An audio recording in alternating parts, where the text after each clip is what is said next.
Okay, welcome everybody. We are continuing to learn Shar HaYichud from this Sefer Ner Mitzvah V'Tera'er, and we're learning how to fulfill the mitzvah of Shema Yisrael. Hear, O Israel, the Lord is our God, the Lord is one. How to align everything together with the oneness. And we are now going to finish up the second chapter. And the words inside are V'gam leze atam b'chinas hameichim shebemides nimshach b'chinas hatmuna.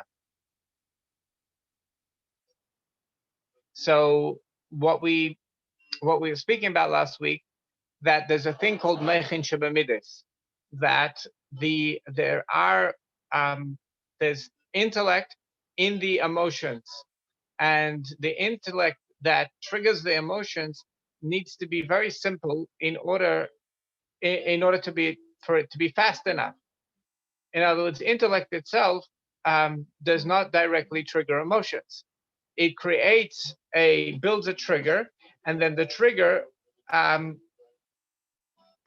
turns on an emotion when it's appropriate. So basically, we have humans and animals have these very simple like logarithms that for each situation. For example, if there will be a situation of danger, it's going to assess the danger and immediately create an emotion of fear in order that I should be able to run away really, really quickly. Now, the difference between humans and the difference between humans and animals is that animals can go with that. They can go with this intuition, with this intellect, and the intellect is going to trigger all the appropriate emotions, and hopefully is going to protect them. And the animals are born with this intuition from a very young age, and they're able to run around straight away when they're born, and they don't need very much training to be able to know how to protect themselves. This is not the case with a human. With the human, they also have these simple meichin shebemidos, intellect in emotions. In other words, very simple intellect that's designed to be able to trigger the emotions. However, if we don't use our conscious mind, that's the unique gift that we have as humans. We have actual meichin. If we don't use actual bina, and we don't use actual tuna, like what we're supposed to do is we're supposed to look at our emotion and look at the trigger that we've been triggered, and to think about the what's the goal of this emotion? Why was it given to me? It was obviously given to me to come to a better situation, to a good outcome, to keep me safe, or to get me to do something which is going to be really productive. So the question is, am I really going to get there? Am I really going to get there? Like the triggering of the emotions is so simple. The logarithm is so simple that it's so easy to trick this system. For example, people can be watching entertainment which is totally fictional, and yet they're going to immediately feel emotion. They're going to be cry, or they're going to feel fear, even though they know with their conscious mind that this is totally fictional, never really happened. And that's because the meichin shebemidos, the intellect that triggers the emotions, doesn't need that data. It just needs to be able to see, oh, I need to feel compassion, oh, I need to feel fear, oh, I need to decide to like this, like a certain thing, and go towards it. So even though it's totally fictional, it's still gonna trigger the emotion, and so we need to realize that as humans, we need to use our conscious mind. We need to use our bina and tuna. Tuna means our application to say, well, does this what I'm doing now, does this really get me the end state which this was designed for? Maybe it needs to be modified. Maybe I need to hold back. So we have this unique gift of our conscious mind. So let's read further inside. The Kamesha Kosov, and like it's written, Hashem b'chachma yisad aretz. Hashem with chachma founded the land. The Abba Yisod Brata, because the father is the foundation of the daughter. Now this is code. This is code. And what this code means is that with Chachma, with insight, that is the foundation of Aretz, land. Land is a code for Malchus, of expression. So basically, in order to be able to create expression, a person needs to be able to create symbolism that we both decide that a certain symbol is going to represent a certain thing. And then we can create language, because the sound, like say bicycle, that sound has nothing to do with the thing with two wheels that we can ride on. Has nothing to do with that. You can call it a different name. In a different language, in Hebrew, it's going to be ofanayim. And there is no connection between the word bicycle or ofanayim. We've decided that this is what this object that we can sit on and ride on means. So what gives us the ability of taking that symbol or that sound and saying that it's going to equal that object? That is the ability of Chachma. That is the human ability of insight. I mean, animals can do it, can use symbolism to some extent, but it's really not an animal thing. That's a uniquely human thing, is that we're able to say that a certain sign is going to symbolize this object, or a certain word is going to symbolize this object, or a certain word or a certain picture is going to symbolize a concept. So that's the idea of Chachma. That's the idea of insight, and that's why insight is very important in the creation of aret, of land, which is actually language, which is communication. The Abba Yisod Brata, because the father is the foundation of the daughter. The daughter is the lower, the same as land. It's the lower malchus, the lower expression, and it's the father, it's the inside, which creates it. Kain and Shemayim B'Tvuna, Hashem establishes the heavens with Tvuna. What's the heavens? Heavens is hot. It's hot liquid, basically. What is it? It's basically air, or if it would be really cold, it would be a liquid. So, and we need to. It's like, let's say a lot of the atmosphere is hydrogen, which is a pot of water, and when it's heated up, so it becomes a gas. So Sham Mayim represents Eish and Mayim, like fire and water, so the heavens is really a code word for two emotions: the emotion of expansion, of fire, of strictness, and the emotion of going down, of being cold and going down, or a pleasure, or more of a kindness sort of emotion. So one is an emotion of strictness, the other emotion of kindness. So that's what the word Shemayim, heaven, represents. It's also, that's what it is. It's hot liquid. That's what the heavens are. And these they're established with tfuna. By having good tfuna, by having good application, that's what's going to create our emotions. Not the bina, not our understanding. It's going to be the tfuna, that our ability to apply. That's what establishes emotions. Shemayim hemechinas hamidus, because water, Shemayim, heaven, represents emotions. Shemayim, which is fire and water. Can you do it like it's not? V'chein betvuna tikainen, and it's written that with tfuna they're established. If basically the emotions are kept alive as long as the logarithm makes sense. And what's the logarithm? It comes from tfuna. So tfuna keeps emotions alive. Kiyum hamidus. Tfuna makes the midas stay. Bebechinas hamechin, the tfuna, because it's the intellect, the simple intellect that comes from tfuna, shebehem, which is inside them, which keeps them going. It's basically, when you trigger emotion, it's not that you trigger an emotion and then it totally has a life on its own. the trigger needs to be there all the time. The intellectual trigger needs to stay there in order for the motion to perpetuate.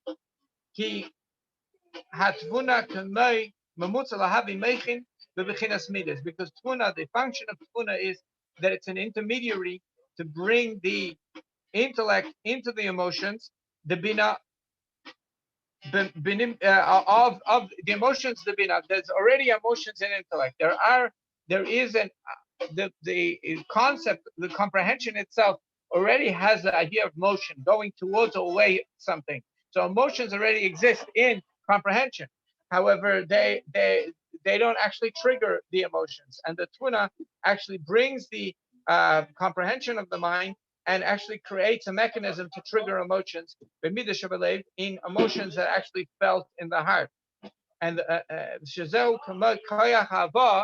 tuna is the idea of bringing something, the inyan nivdal, and something separate. Ikar inyan hisbeinus, and that's the main thing of hisbeinus. So the whole point of doing hisbeinus, which that's the flagship practice of Chabad Hasidus, is hisbeinus, trachten Hasidus, thinking Hasidus. What's the main thing? Is application. Application. We said last week, the depth of application is the ability to articulate the depth. The erech of Tuna is the ability to give people guidance, detailed guidance, that they should be able to do something. And the Rechav Tuna is the ability to think of various options, to think outside of the box, to think of various solutions. And also, Tuna has math, to come up with a math that's going to do the accounting of resources to make sure that it's practical and it's doable. So Tuna is something extremely important.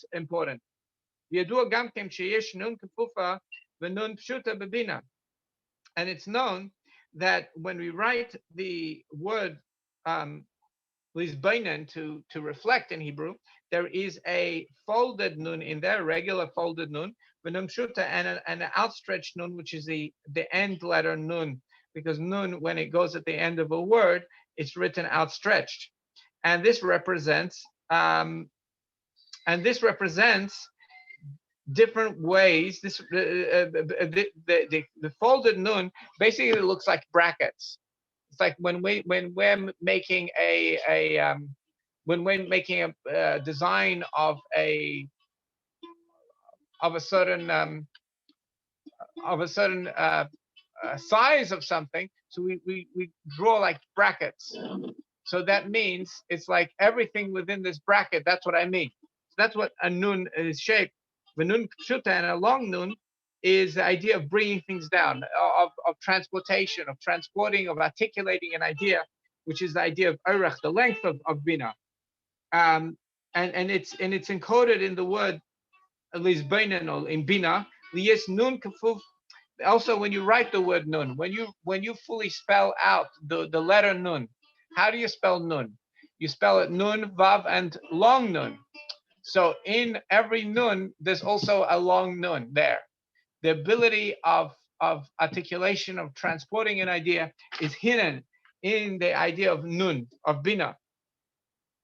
And the nun, a small nun, really it's a bracket, so it represents the width of bina. V'nun pshuta, and the long nun, this outstretched nun, is the idea of the length of nun, which is the idea of transportation, of communication, of articulation. In tuna, it's the idea of giving good directions. V'nun hamiloi shalei b'nun pshuta. When you write nun, like we said before, when you spell out nun completely, it's called a milui. How do you fill it up? When you fill out the whole letter, it's spelled nun vav and long nun. When you spell out any other letters, like if you spell out aleph, it's aleph, aleph, lamed, long fe, right? It's not the same letter. Nun, and actually mem as well. We basically we repeat the letter twice. However, in this one, when we write out nun, the first nun represents rechev, the second nun represents erech. Because really the ability to articulate is part of the width. if you're able to think out of the box, it makes it easier for you to be able to articulate and deliver an idea. V'kachu b'tvuna. And that's the same thing in the tvuna. If you're able to, again, like with tvuna, if you're able to think out of the box, you'll be able to give directions. V'amnam nun akofel binyan nikra is benus. However, when we write a double nun in the word hisbenus, like we have in the haftarah of the parsha before Tisha B'av, Hashem is lamenting on the fact that the Jewish people don't do proper critical thought. Ami lo hisbeinen, my people are not reflecting. Zehu bechinas pnimius bina. That, in that case, that's referring to the deepest part of bina, hanikra iyun, which is called iyun, learning deeply, lama deladavar, spending time on something. So critical thought starts with immersion, that a person reads everything about the subject and lets it sink in. And that's what Hashem is lamenting on, that if the Yidden just did this, if they would do proper critical thinking, their situation would be very different. The Beis Hamikdash wouldn't need to be destroyed.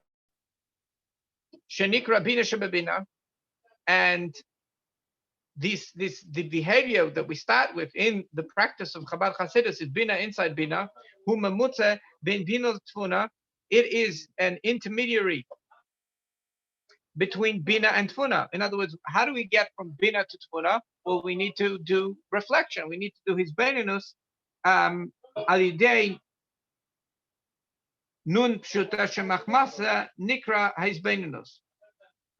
So basically, the nun, the bina basically has a delivery system of the long nun, which is the erech, and that delivery system delivers the subject matter to the practical mind, which is the tvuna, to the application mind, and then the application mind is able to create application.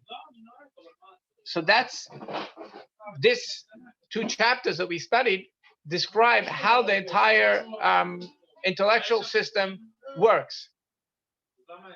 And it doesn't matter what we're studying. This applies to the practice of Chabad Hasidus, and this applies to any education, and anybody is able to learn using this structure and using this way of thinking.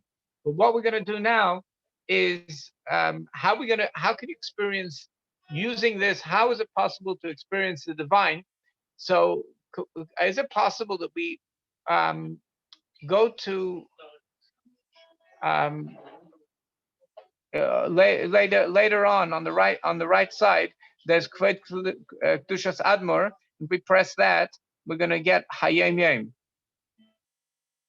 After the Rebbe, over here. And we're going to, there right there's Hayem Yem on the right side, over there. And we're going to go to Tammuz. And let's go to Chav Tammuz.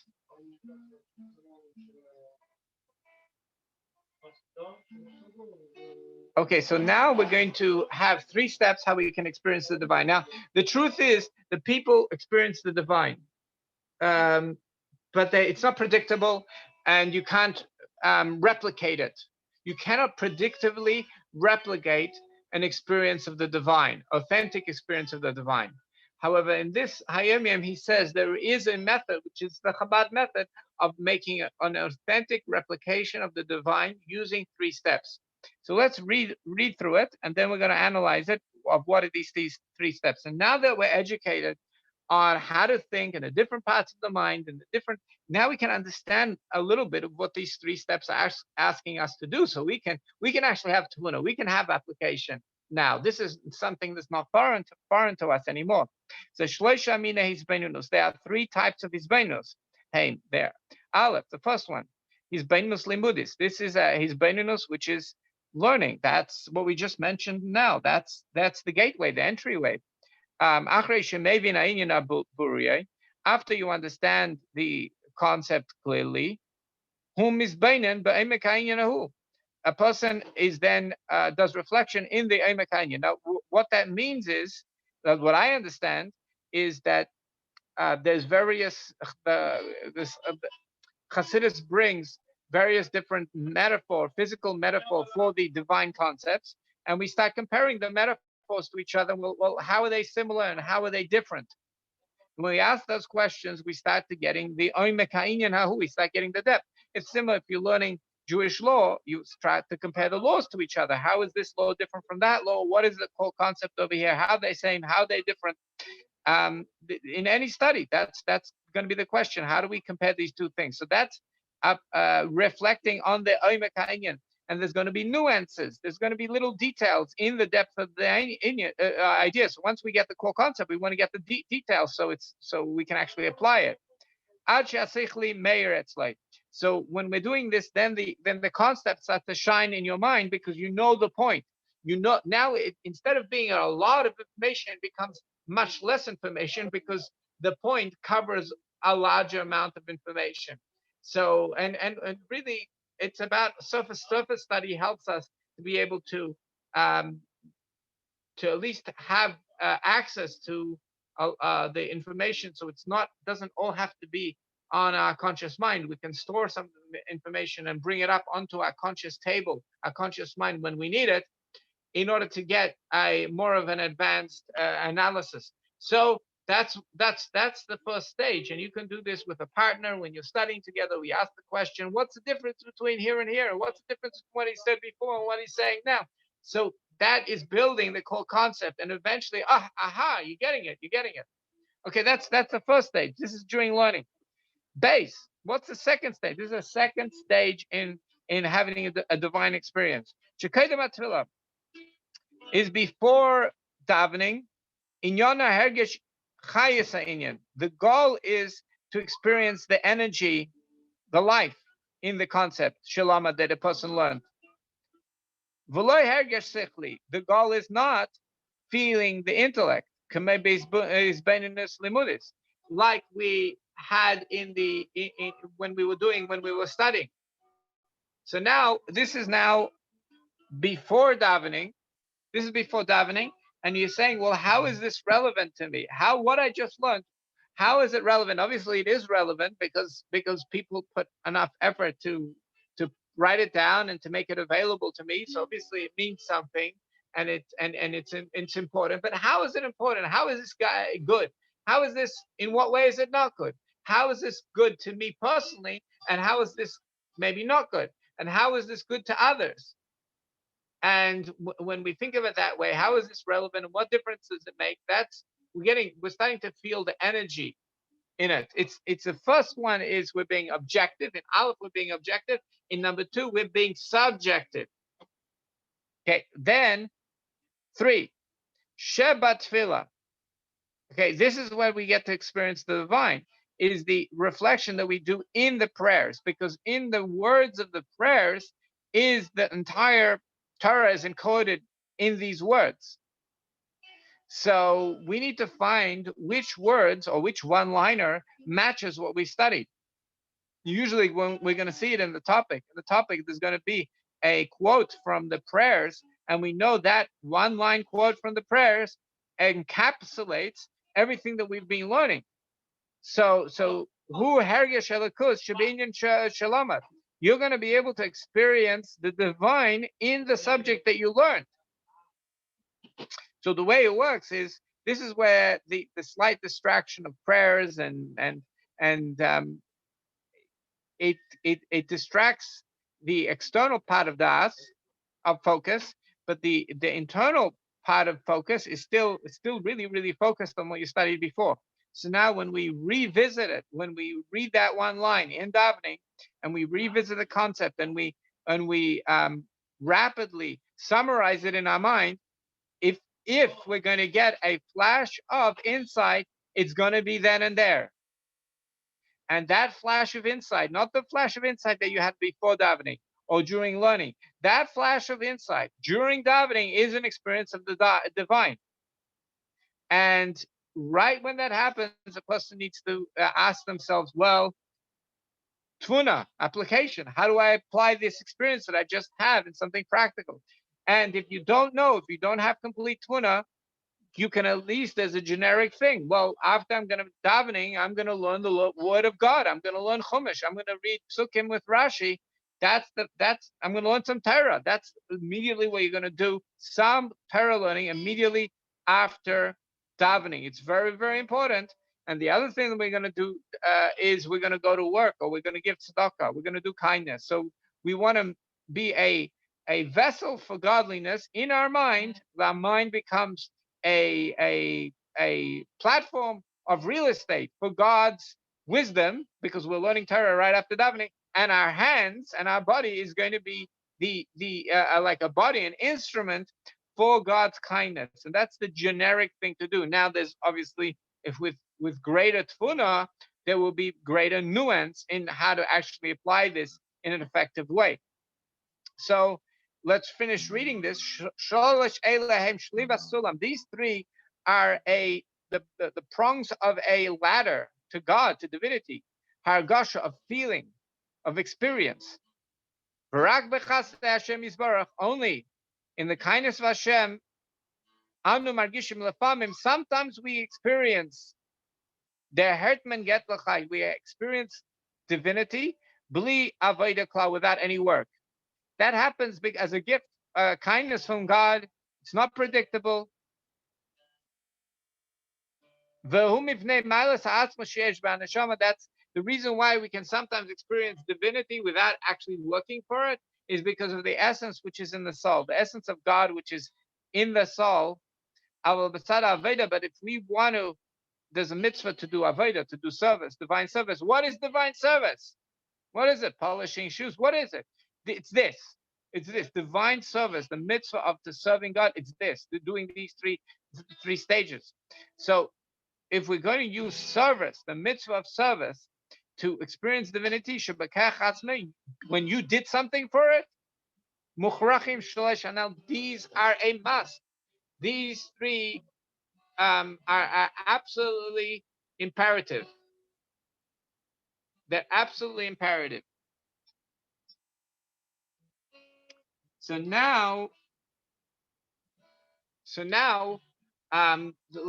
let's make this really easy to remember.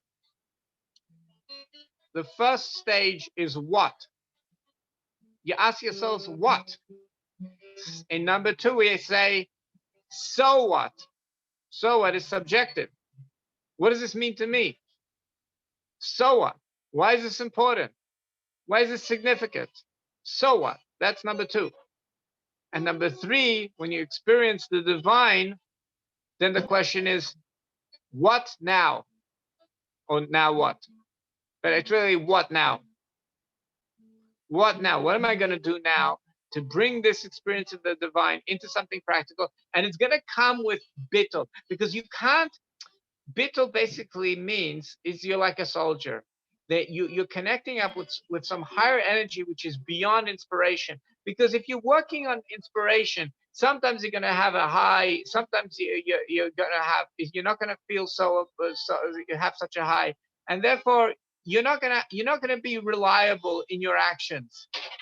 And so therefore during prayer you can be inspired. That's great. After prayer, it's important to focus and say, now I'm connecting to something higher than inspiration. I'm being like a soldier. I'm being a platform. I'm getting it down. I'm getting it done. I'm not relying whether I'm inspired or not inspired. That is, I'm going to be consistent. That is after prayer. After prayer, you just like a soldier. But during prayer, at this point in time, stage number three, we have inspiration. But straight away, you want to avoid an anti-climax. Straight away, ask yourselves, okay, great. Now what? Tvuna. So the first stage again is what? It's baininus. Stage number two, question number two is so what?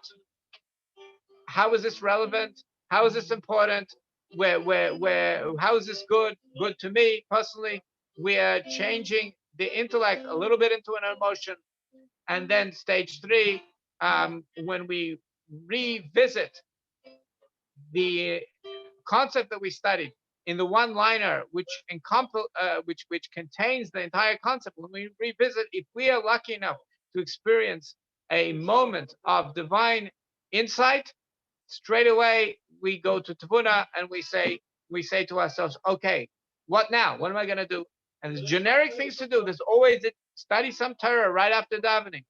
Give charity. You're going to work. You're going to be giving a percentage of that to charity. It's going to be 10%. You're going to give to charity. So you're becoming, your entire day is going to be a vessel for God's kindness. You're going to be the body. You're going to be the body to bring down God's kindness. That's generic. But a real Tavuna, there's going to be a lot of nuances and details. So now we're ready to start chapter 3. We can go back to inside to chapter 3. Let's go back to where we were.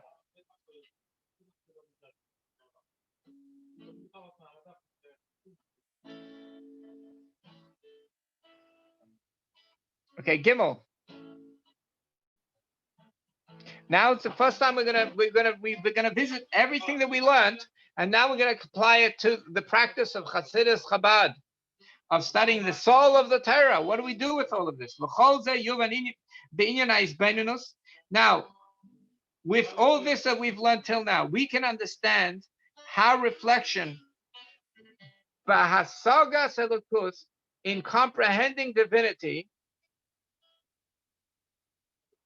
Sheish Beis Madregas. There are two parts. There's Bina, there's objective comprehension, Vituna, and application. Bina, what is Bina? Bina is comprehension. The essential, the actual concept itself, the actual concepts of divinity. B'chol prat, in every detail, Inyan Mizbenin. It's going to be a really important theme. Every detail makes a difference, because details matter. Details make impact on the soul, good impact on the soul. So we're going to understand divinity in every detail. Inyan Mizbenin, in the concept that we're reflecting.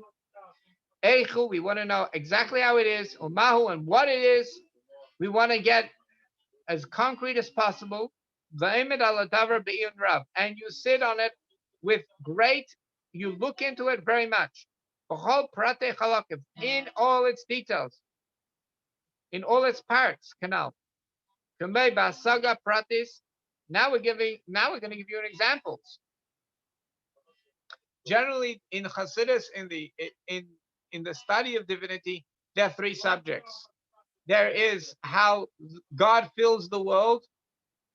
Last week we said that we're really like just like ideas inside a mind, where everything in the world you can create things in your mind, create pictures in your mind, you can create sounds in your mind. So that's a good metaphor for how the whole world is inside God, and it doesn't add to God or change God, and He's the only real existence. So there's three subjects. There's Memalek Olamim, how he fills everything, and then how Sever Olamim is how he's beyond everything at the same time. And there's Kule Kamei Kole Chashiv, how everything in front of him is like non-existent. It is existence, but in front of him, compared to him, it's as if it's non-existent.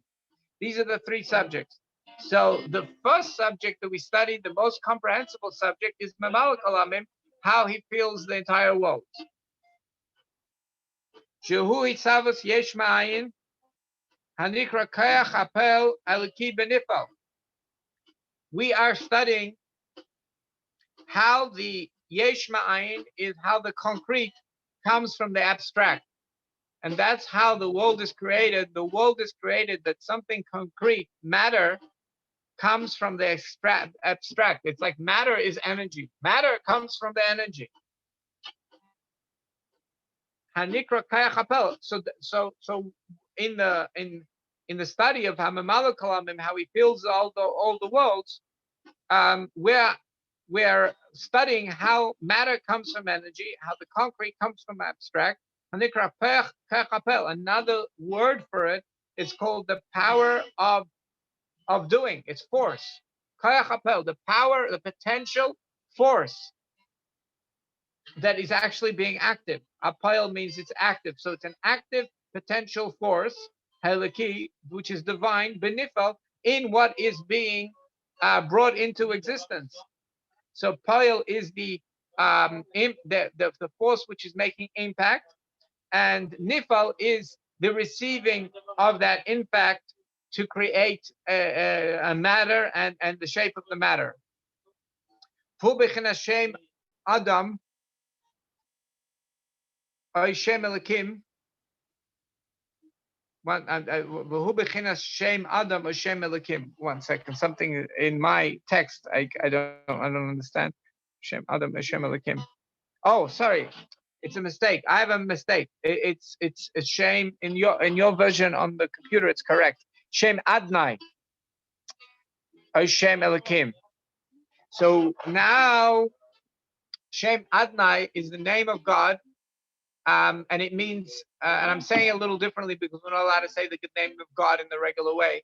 So it means master, and Shem Elokim means, power, more than one power. So when we pray, we say God's name. We need to think about what that represents. So that represents the power, the force, the divine force, which is bringing the concrete from potential, how it's bringing out the matter from the energy, and it's happening all the time. Lashon Kayach, the word, when you say master, or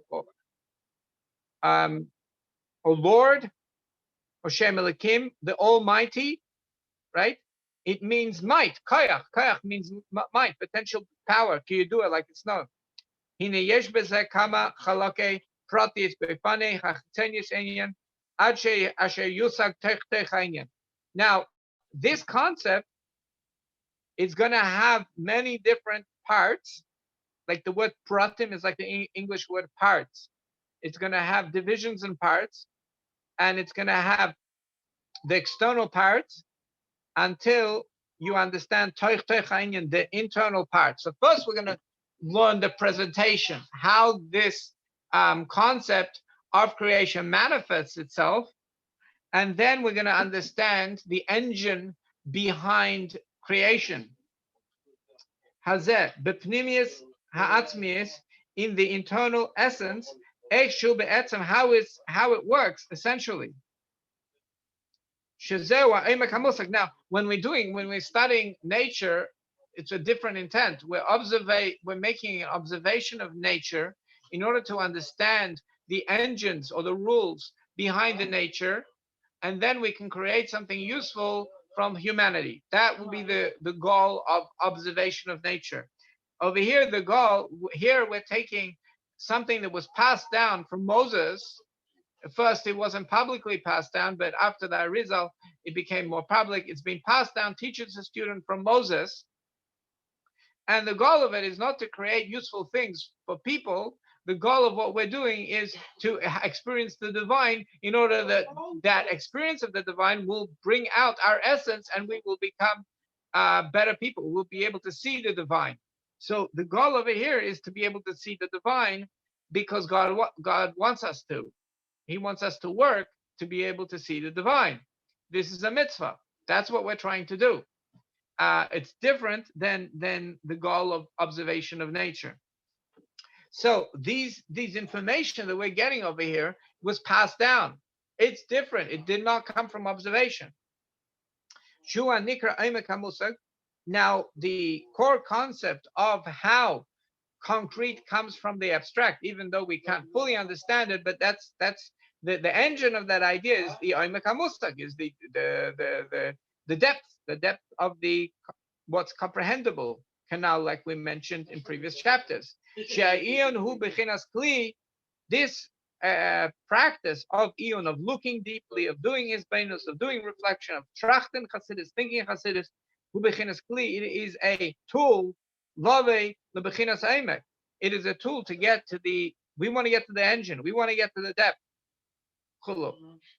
B'chinas ha'erech, and the length of the idea, the length of this experience, we want to bring it closer to the intellect. But mashalim shainim, we're going to use various metaphor, different types of metaphor. How you doing, which are known. Until this concept it becomes close to the mind. Now, when people see, it depends on what you live. If you're a farmer and you're living with nature, so a lot of this metaphor that's going to be brought down in Hasidus is very close to the mind because people understand how things work and how things don't work. However, with the birth of technology, there are going to be certain metaphors that we're going to be able to understand, which were not possible before. For example, binary code is very similar to the Kabbalah code. It has 8 parts, on and off. Binary code also has 2 parts, the first 4, the next 4. So computer binary code is like unbelievable metaphor for the code behind creation. I would say, because it comes from that code of behind creation. That's the way things work. They work in a binary code. The nature is also programmed that way. So we can understand certain things that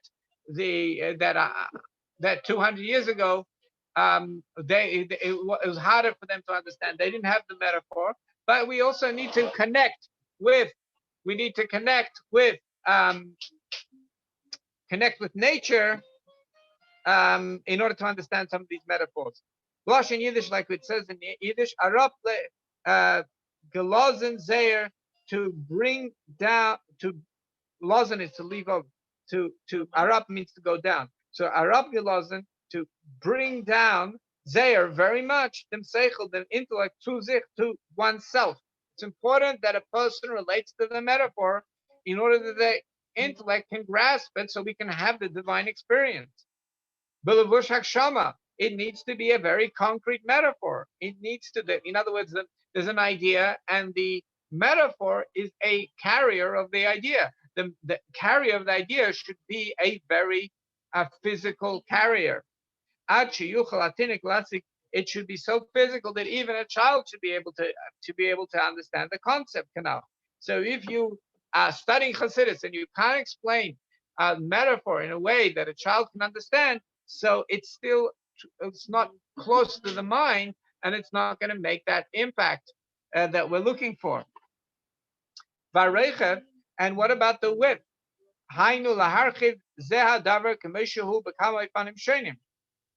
We in the Reichad, what we want to do is then we want to widen this concept in various different ways. We want to think outside of the box, and we want to look at different options of how to widen this idea, how it might apply. We do not want to have just a one-track mind when we're doing Reichad. That's part of the process of it's about asking questions to oneself or to one study partner. How can we look at this out of the box in different ways? Oh, so now we're going to touch on the famous 9 metaphor of Chassidus, because the creation really is a repetition. The same things repeat over and over again, but in different ways, in different nuanced ways, but they repeat themselves over and over again. So there are 9 metaphor for in Chassidus. The core 9 metaphor of the entire Chassidus is only 9, and the first 5, it's really split into 2 groups: the first 5 and the last 4. So in the first 5, we're really looking at the higher unity. The high unity basically is the idea of how even emotions don't add to the oneness of God. Even the building blocks of creation, which are also creations, the 10 sfirot, how they don't add to the oneness of God.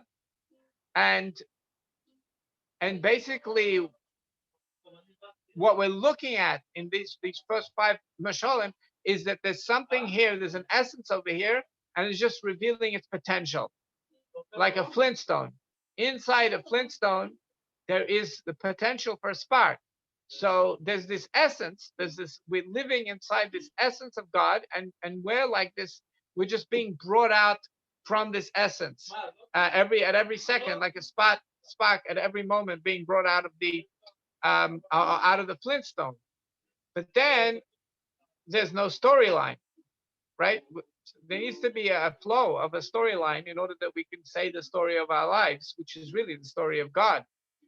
So the story of our challenges bring out our divine, and how we deal with our challenges to bring out the story of the divine, because we bring out our divine spark through challenge. So so then there's a second way. The bottom form metaphor is we're looking at um, how the divine energy travels. So so God is recreating the world at every second, every split second. Again, that's why everybody's life is extremely significant, because you wouldn't exist. You would cease to exist if you weren't important. Every moment God has to say you are a word of God. So he needs to say you again and again. He needs to think you and say you again and again in order you should continue to exist. So therefore, you are an integral part of creation, and the whole creation will be missing something if you weren't there. And you're here to say your story. And as long as you exist, you are significant and you are important, because you're being recreated every second. However, in order for the story to be said, there needs to be some movement. There needs to be point A. There needs to be beginning, middle, and end. Beginning, middle, and end. That idea needs to repeat itself. So we have to be able to create the divine energy moves within this potential that's being recreated every second. There's actually a story of how the energy moves and how there's a difference between before and after, and that creates story. So let's go and look at these metaphors. He's going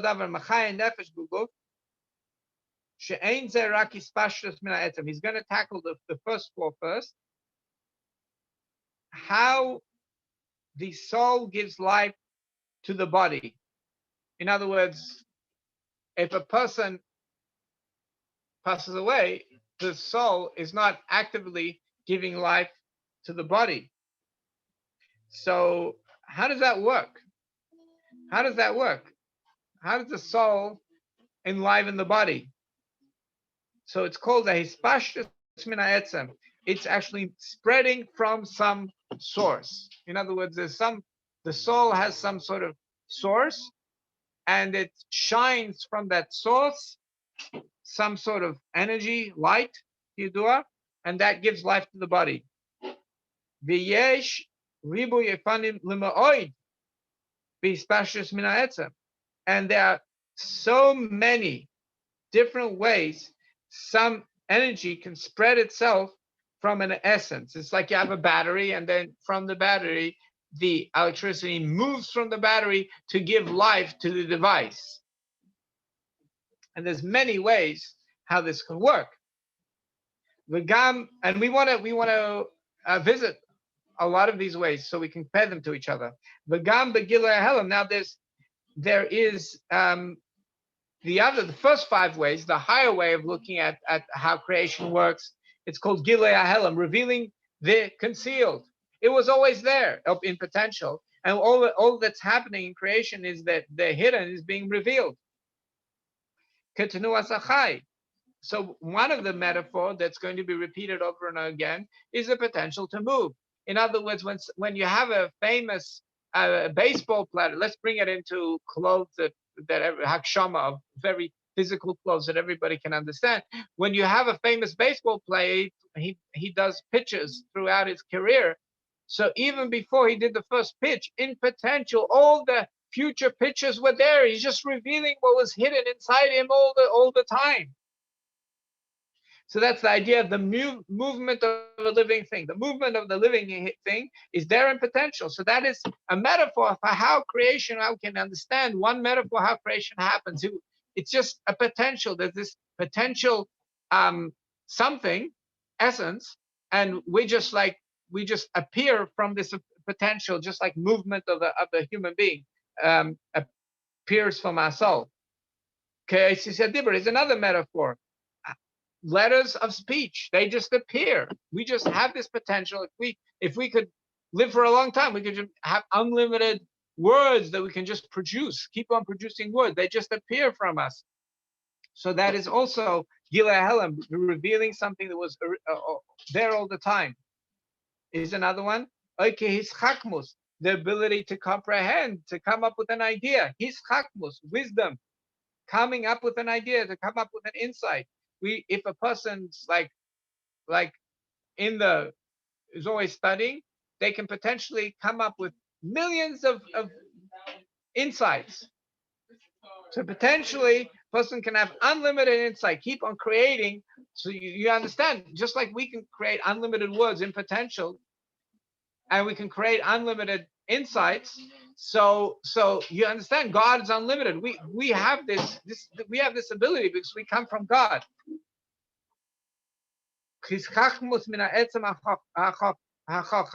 Wisdom, insight that comes from the essence of the wise man. Here's another one.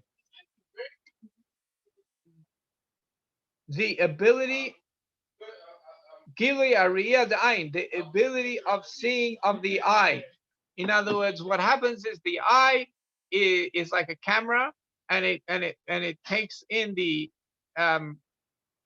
basically the light makes an effect, an impact on the retina, the back of the eye, and that sends a message to the optic nerve, and then this optic nerve sends information to the brain, and the brain paints a internal representation of the outside world,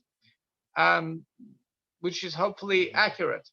And so this potential to be able to see with the eye is just open up your eyes and you can see more. As long as you have healthy eyes, you have potential to make these pictures forever. So God also, see, this unlimited ability comes from God. He just able just to keep on coming up with things. Or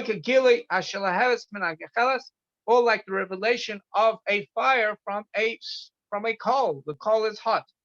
All you need to do is blow on it, and the fire was there all the time. Now you don't see the fire; it was there all the time. So that's how creation works from this point of view. Now, his bonus would be like, what's the difference? Why do we need all these metaphors? And they're very specific. They go up in levels. So we have the ability of movement, the ability of speech, the ability of wisdom, the ability to see with the eye. It's a fourth level. Then the fifth level is the ability of the flame to be able to come out of the hot coal. And a higher metaphor in the same metaphor is the idea of a spark from a flintstone. But that's 5. And all of this is called the revelation of the hidden. They're all in one category. We're trying to understand the revelation of the hidden. Now, Masha'en Kain, which is not the case when we're speaking about the idea of how energy comes from a battery or how light comes from a flashlight. That's the lower way of how the world works. In other words, there's deeper levels of how the world works. First there's the beginning, middle, end way of energy moves, that sort of way of looking at the world. And then we realize, well, it's really being recreated all the time. But let's look at the lower way of looking of the world. Marshal the Ziv Hashemesh. So the world is like light coming from the sun, and it spreads from the sun, and it has potential to create a rainbow. If you refract the light through water or a prism, it's going to be many, many, many colors. And really, we're all it never left the sun. Like, we're all inside God, but it just looks like it left. Okay, next metaphor is the light of a candle. And there's a difference between the light of a candle and the light of the sun. And we need to visit that difference. But the light of a candle usually represents more like, it's similar to the intellect.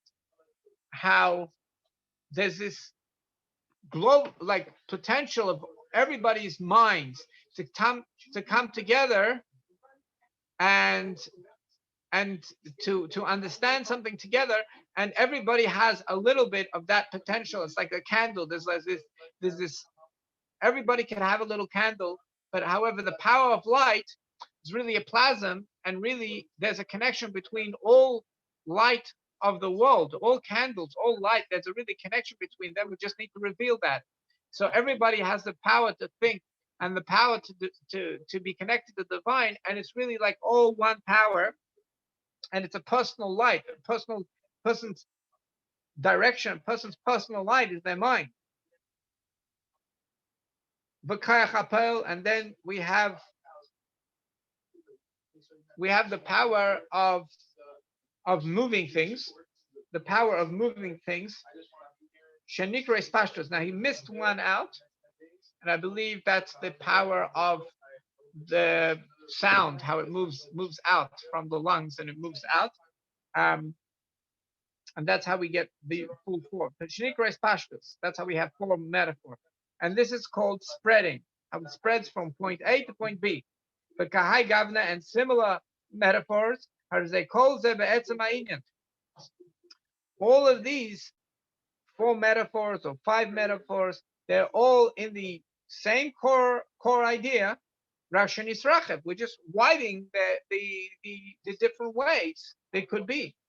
The opposite of that is this is making just tell me the point. Just tell me one metaphor. Just make it short, right? That's the opposite. People are impatient. They want just the point. But the problem is you're not going to be able to experience the divine, and you're not going to be able to come to the core concept. You're not going to be able to make proper application unless you go into the details. Let's say if we make it short, just one way, one metaphor. And also make it really short. You're going to just like listen to it, grasp it, without spreading it out, without making it wind in your mind. There are people that are very intelligent, they have a very good IQ, they grasp things very fast, but they're not going to be able to do this because it's just not going to work. Just because you have a good grasp and you can grab ideas very quickly, it's not going to work unless you spend time. And to compare the metaphor, but if you want to get the thing in its depth, in its essence, after all the explanations, Dimyan Amasholim, through making Dimyan, making like imagining the various metaphors, who anikra oimek. That's how we get to the depth. But tamtzis zeh, and tamtzis is basically the essence of this comprehensible idea. V'dafka acha ariches. Only after you have patience to go into the length, v'arechev, and the width, b'mashalim, with various metaphor, be'iyun rab, looking into them deeply, that's how you're going to get to the depth. Shemuven mehem, which is understood from them. B'lash in Yiddish. How do we call this? How do we say this in Yiddish? The heren ditivkeit, to really connect with the depth. Heren means just to hear something. You just hear something. Goes in one ear and go out another ear. Der heren means you understand the value. Der heren means you really get it. To really get the depth from them of this. Wie die Sach is them, as how it's in really, how it really is. The Hainu Acha Hislapshus Hachitenius B'chol Ha'iyun Harav. First, you have to enclose yourself in the garments of the idea. The metaphor is only a carrier for the idea that it's carrying, but you do it. You go into that B'chol Iyun Harav with a great detail. Badal, like we've mentioned, no, Vidal means Vidaila maybe, and what we've said till now is enough for an understanding person. I think this is a good place to stop for now. Thank you, Rabbi Chirik. So we have a question from one of the participants. What is the English name of the text we are reading from, and where do we find this online? So I call this the Gate of Oneness, but On Amazon, it is being sold as The Gate of Unity by Rabbi Benjamin Walters. That's where we can find the English text of this online. He would love to. Let's go to Amazon. Let's find it over there. Okay. So 1 second. Stop the share for a second. Now, I spoke to Rabbi Walters. He would love to edit it to the level that he could now. However, to do that, we would need hire a team of editors. That would be quite expensive. So he hasn't done it yet. He would love to do it, but the way it is now, it is especially together with what we're learning verbally now on YouTube. If you take that together with Rabbi Walters, you're gonna the contrast and comparison from what the way I'm explaining it to what's explained over there. That's going to help you to get to the depth. So that's a good thing. So I'll post this on the chat so people could follow the link. There we go. And we have another comment. Thank you. It's excellent. So yes, here's the Amazon link for everyone to be able to access this directly on Amazon. So what's happening now is we're in the 3rd chapter. There's only 9 chapters of preparation. These are 9 chapters telling you what is the step-by-step process of Chabad Hasidus, of studying Chabad Hasidus in the Chabad way the Alter Rebbe intended. What is the step-by-step process? It's only 9 chapters, and it's quite intuitive. It happens naturally, but however, it's very valuable to understand the steps. Amazing. Okay, great. I'll post that also with the video. Okay, any other questions? Can you define Chabad Hasidus? So, what is the Hasidus? If you let's go to what is Hasidus? So the word, all Hebrew words have a 3-letter root, and the 3-letter root is Chesed, which means kindness. So a Chassid would be a man of kindness. However, there it's spelled slightly different. It's spelled with 4 letters. It's Chasid with a E, with a Yud there. And the Yud represents God. And that means that a Chassid is somebody who is kind to God. And that's how the Alter Rebbe in Tanya explains a Chassid. So he's not just a man of kindness, he's actually kind to God. And what does that mean? Is there's the laws which God says, right? And the Chassid is not about just fulfilling laws because God said so. For sure he's going to do it. But he looks into, like, God, what do you want from all of this? What is the end state that you want to achieve with all this? Let me be in touch with that. Let me look at things from your perspective, at least see your perspective, or look at your perspective. And if something's like not up to par, I'm going to go beyond. I'm going to do a little more in order to achieve your end state. It's like it's like somebody who works in somebody else's business and they don't care that, I'm there for my paycheck. I'm there for my paycheck. You want me to do this? I'll do my hours. I'm not going to come late. I'm going to do the job. You're going to be happy with me. Great. But in the end, I'm there for my paycheck.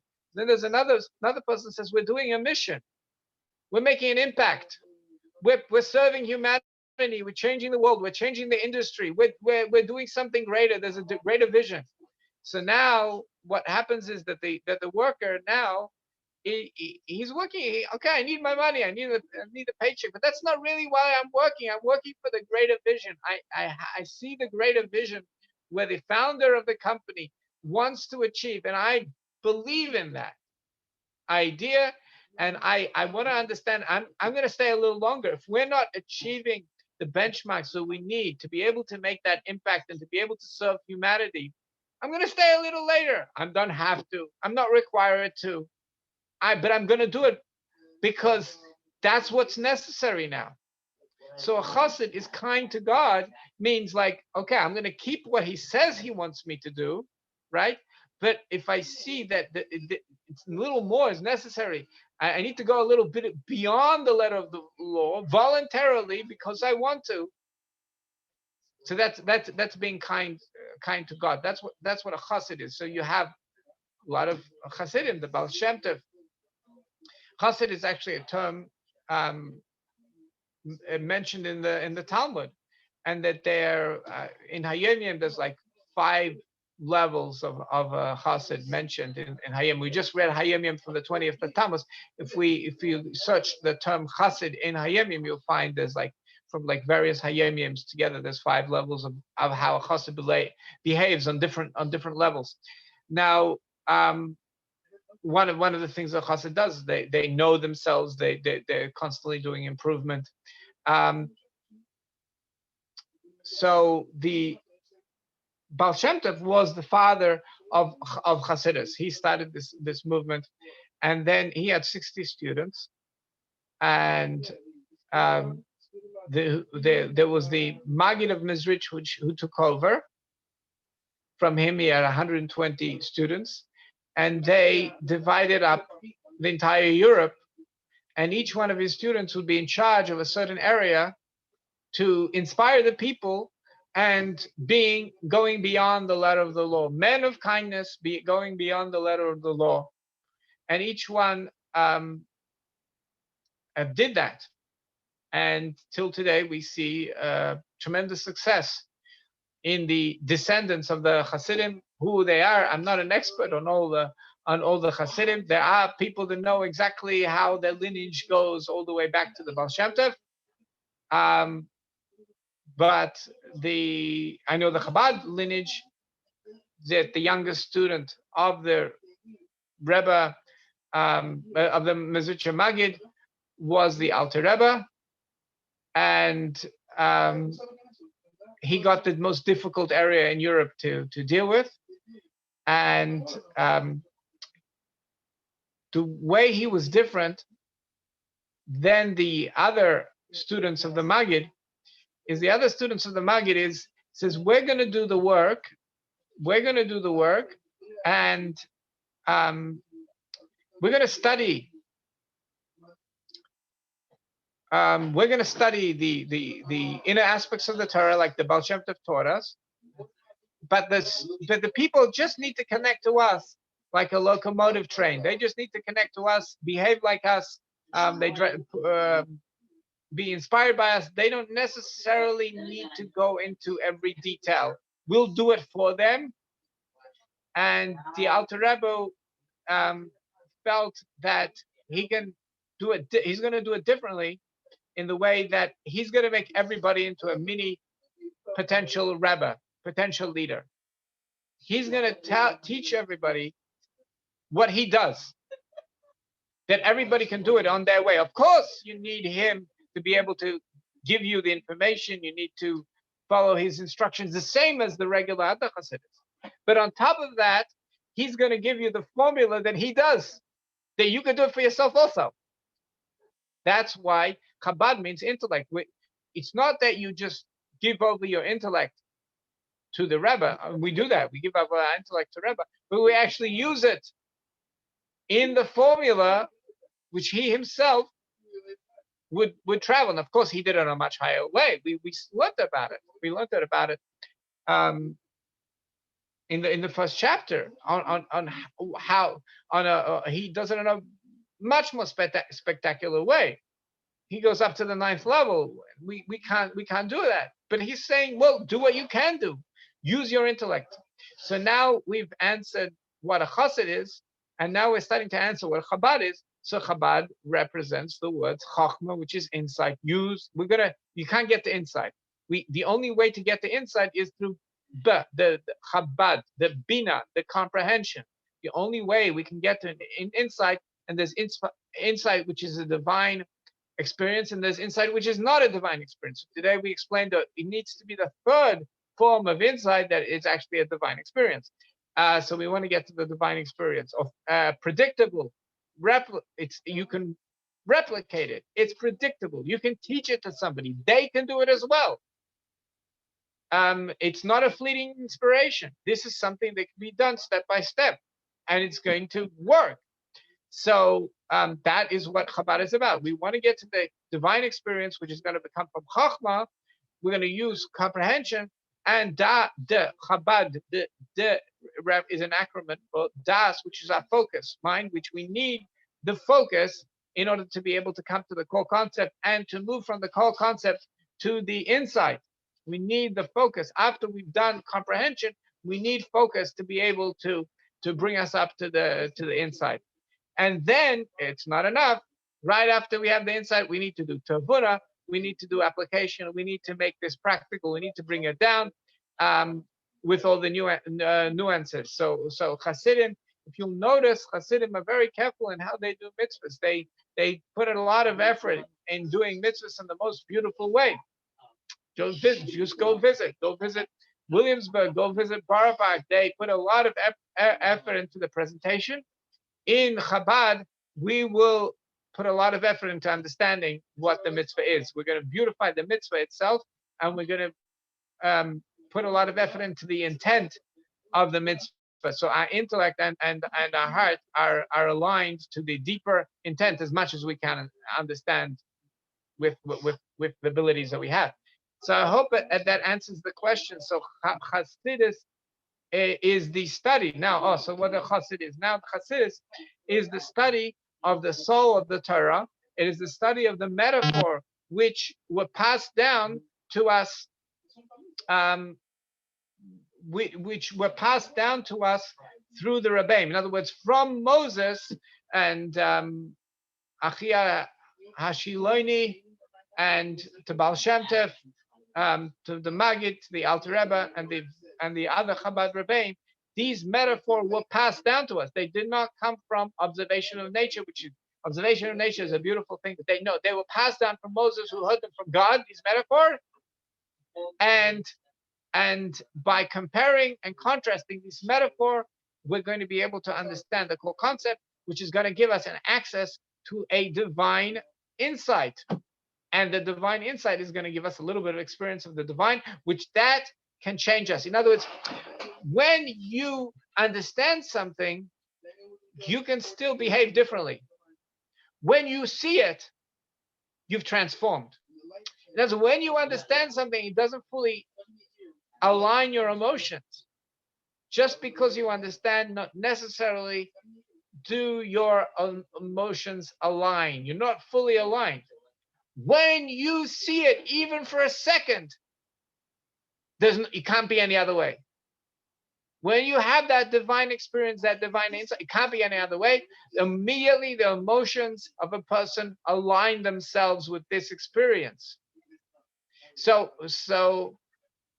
that's what we want. Now, the Rebbe, we studied about this already, how the Rebbe has insight, and then because of that, the Torah that he teaches us has this inspirational effect on us. That's why it's very important to use the exact words the Rebbe gave to us in the Chassidus, because he's having an experience of insight, a long experience of insight, and he's putting them into words. So those words that we understand are going to have impact on us. If somebody else is going to say it in their own words, it's not going to work. It's not going to affect our heart the same way, because these words come from insight. So what in Chabad, the Alter Rebbe says, I don't want you just to listen to my words and just get inspired that way, because I have the insight. I want you to have some insight as well. Okay, it's not going to be the same as mine, but I want you to have some insight so you can have experience of a vision yourself, of a vision, not a physical vision, but an experience of an insight of divinity, which is going to align your emotions naturally, and you're going to be congruent from what you seeing divinity, the way you think, the way you feel, and the way you behave is going to be congruent. And that is one of the goals of Chabad Hasidus. Of course, we don't only think about ourselves. We want everybody to have it. It's not about it's not just about us. A chassid is kind to God. We want the bigger picture. We have a bigger vision. We have a bigger mission. We want to spread this to everybody. We want everybody to have the experience of the divine. And there's a step-to-step method. It's a little long. It's taking. But think about it. Through all the effort you put into things throughout your life, learning a musical instrument, how many hours does that take to become really professional? You're willing to put in thousands of professional musicians puts in 10,000 hours, puts in time, a lot of time into it. So to become, to be able to effectively have experience of the divine when you pray, it's going to take hours. It's not no less than any other profession or any other hobby that you want to become really, really good at. And we want everybody to be able to do it. So that's that. Okay, that's beautiful. Two more questions here. How many true chassids are alive today, approximately? And the second question, the follow-up question was, okay, so a Chabad house is led by a Chabad Hasidus. So if you're going to meet people and you're going to see that they behave beyond the letter of the law because they have a passion for it, and you know he's a real chassid. You're going to meet those people. All if you really ask Hashem, you're going to cross paths with people that go beyond the letter of the law on a regular basis. I mean, I'm sure you meet people that do it every now and then. So you're going to meet a chassid in a certain aspect of their life that they're going beyond the letter of the law, and that's really wonderful. But not necessarily is their whole life into it.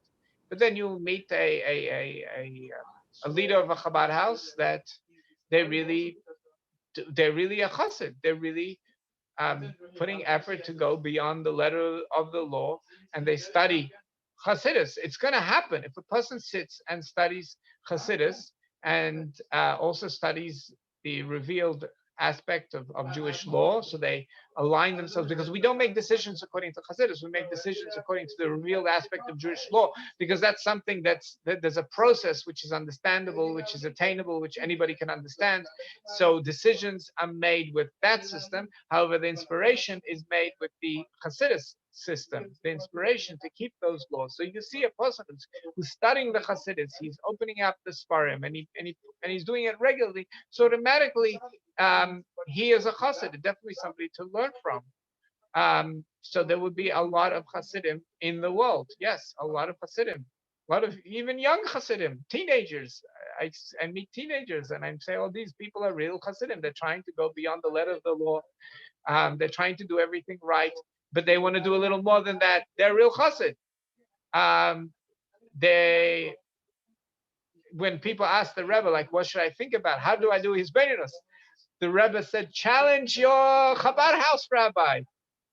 Ask the Chabad house rabbi what you should be thinking of. That's going to put him on the spot, and he's going to have to put more effort himself so he can articulate. He's going to be forced to do the erech, the length of Bina. So, yeah, so study this information. If you have a Chabad house leader next to you, ask him, put him on the spot. We want to hear Chassidus. We want you to explain, what do we think about? Give us content, give us information. We have a process, but if you don't give us metaphor, we can't even use this process. So give it to us. So, and that's the vision, which I understand the Rebbe had in when he started sending Chabad leaders all over the world.